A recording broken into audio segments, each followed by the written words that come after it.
seolah-olah bansos itu adalah ya kebijaksanaan dan kedermawanan Jokowi sebagai presiden. Nah ini kan yang tidak objektif, karena bansos itu kan program pemerintah yang disetujui oleh DPR. Nah seharusnya semuanya ya harus ya mendapatkan kredit dari program bansos ini, Oke, tidak hanya satu pihak. Nah kalau kita mau fair, mau objektif ya harusnya seperti itu. oke. Atas tanggapan dari TPN ini, Bang Martin gimana melihatnya? Ya, yang pertama ya, ini sesuai prediksi kami bahwa memang hadirnya 4 menteri ini justru akan membantah dalil-dalil baik pemohon nomor 1 maupun pemohon nomor 2. Karena kan yang didalilkan itu kan sebenarnya hampir mirip ya, politisasi bansos, perlinsos secara terstruktur dan masif.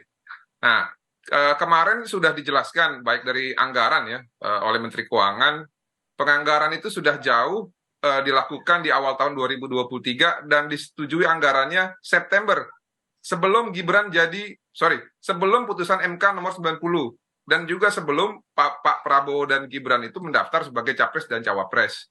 Jadi bisa ditarik kesimpulan bahwa siapapun capres dan cawapresnya, program itu akan berjalan. Lalu yang berikutnya mengenai penjelasan dari Menteri PMK dan juga Bu Tri Risma hari ini, bahwa di Indonesia ini ada 3 kategori rakyat miskin. Yang pertama adalah miskin ekstrim, miskin, dan hampir miskin.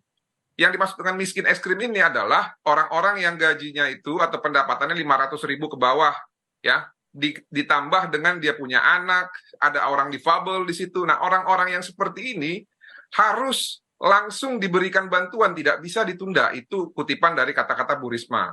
Sehingga ya pendistribusian bansos yang dari 2023 sudah didistribusikan semenjak awal tahun itu tetap konsisten dilakukan. Lalu yang berikutnya mengenai Bapak Joko Widodo ya, turun ke lapangan membagikan secara simbolik ya, yang akhirnya juga disampaikan oleh Menteri Keuangan Bu Sri Mulyani, ternyata anggarannya itu justru diambil dari dana operasional Presiden, bukan dari dana bansos maupun perlinsos. Namun yang mau kita bicarakan adalah kebiasaan Bapak Presiden ya, yang disebut dengan belusukan ataupun merakyat ini. Ini sebenarnya kan kebiasaan-kebiasaan dari yang diajarkan oleh Bung Karno ya, dan juga semangat ideologi dari Partai PDI Perjuangan. Kalau Nah, sampai kemudian dari pihak pemohon menyatakan ini tidak membantu untuk menjawab dalil permohonan, lalu juga dari Bung Refli Harun menyatakan bahwa keterangan dari para menteri ini seperti laporan kerja, gimana tuh Bang Martin?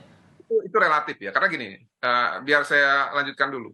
Jadi Pak Jokowi itu belusukan sudah dari jadi wali kota Solo. Lalu saya tahu Pak Jokowi suka belusukan itu ketika beliau jadi gubernur di Jakarta.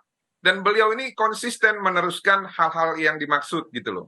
Nah, di 2021 itu kan ada COVID-19 ya, dan juga setelahnya ada yang namanya badai El Nino, yang akhirnya ya secara penelitian BMKG memprediksi bahwa badai El Nino itu akan bertahan setidaknya sampai dengan April 2024. Nah, didasarkan dengan hal-hal tersebut, Pak Jokowi ini ya sekaligus kunjungan kerja, beliau juga merakyat dengan memberikan secara simbolik.